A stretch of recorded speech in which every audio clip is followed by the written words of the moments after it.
કરીશું ગોંડલ નાગરિક બેંકની ચૂંટણીની મતગણતરી શરૂ છે। 20 જેટલા બૂથની મતગણતરીમાં દરેક બૂથમાં 100 મત ગણાતા 70% મત ભાજપ પ્રેરિત પેનલને મળી રહ્યા છે। 30% મત યતીશ દેસાઈની પેનલને મળ્યા તો 2000 મતની ગણતરીમાં 1400 મત ભાજપ પ્રેરિત પેનલને જ્યારે કે 600 મત કોંગ્રેસ પ્રેરિત પેનલને મળ્યા છે। આ વિશે વધુ જાણકારી મેળવી અમારા સંવાદદાતા પરાક્રમસિંહ આપણી સાથે જોડાયા છે। જી પરાક્રમ, ગોંડલ નાગરિક સહકારી બેંકની મતગણતરી અત્યારે ચાલી રહી છે, શું પરિણામો સામે આવી રહ્યા છે?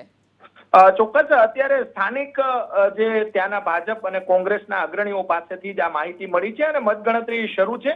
આ હાઈ પ્રોફાઇલ ચૂંટણીને લઈને દરેક ક્ષણે જે લોકોમાં આતુરતા એટલા માટે છે કે ગોંડલના પૂર્વ ધારાસભ્ય જયરાજસિંહ જાડેજાના પુત્ર ગણેશ જાડેજા અને સામે કોંગ્રેસના ઉમેદવાર તરીકે જે યતીશ દેસાઈ ચૂંટણી લડી રહ્યા છે। બંને વચ્ચે અસ્તિત્વનો જંગ છે અને અનેક સહકારી આગેવાનો છે તેમના પણ અસ્તિત્વનો જંગ છે।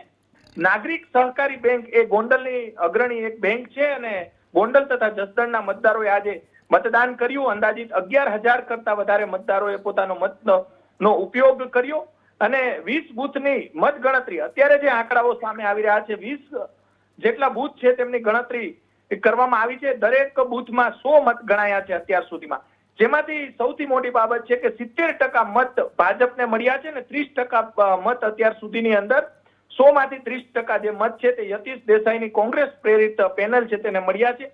2000 મતની ગણતરીમાં 1400 જેટલા મત ભાજપની પેનલને મળ્યા છે અત્યાર સુધીની અંદર, તો 600 કોંગ્રેસ પ્રેરિત યતીશ દેસાઈની જે પેનલ છે તેમને મત મળ્યા છે। હાઈ પ્રોફાઇલ ચૂંટણીને લઈને વહેલી સવાર સુધી આ મત ગણતરી થશે। કોણ જીતશે, કોણ હારશે અને કોની ગોંડલની અંદર કોનું જે સહકારી ક્ષેત્રની અંદર જે નાગરિક બેંકનો એક ઇતિહાસ પણ અનેરો રહ્યો છે અને ભૂતકાળની અંદર પણ આ ચૂંટણી હાઈ પ્રોફાઇલ રહી હતી અને ભૂતકાળની અંદર પણ અનેક વખત આ નાગરિક બેંકની ચૂંટણી ચર્ચામાં આવી હતી છેલ્લા 20 કે 25 વર્ષથી। ત્યારે આ વખતની ચૂંટણીની અંદર ગણેશ ગોંડલ ચૂંટણી લડી રહ્યા છે। બીજી તરફ કોંગ્રેસના જે યતીશ દેસાઈ છે અને તેમના જે કોંગ્રેસના અગ્રણીઓ ચૂંટણી લડી રહ્યા છે। કુલ બંનેમાં 11 ઉમેદવારો મેદાનમાં છે અને એક અપક્ષના ઉમેદવાર છે તે મેદાનમાં છે।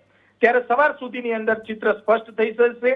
કોણ જીતે, કોણ હારે તેને લઈને અત્યારે મત ગણતરી શરૂ થઈ ગઈ છે અને અલગ અલગ જે એજન્ટો છે તેમના દ્વારા મત ગણતરી કરવામાં આવી રહી છે। જી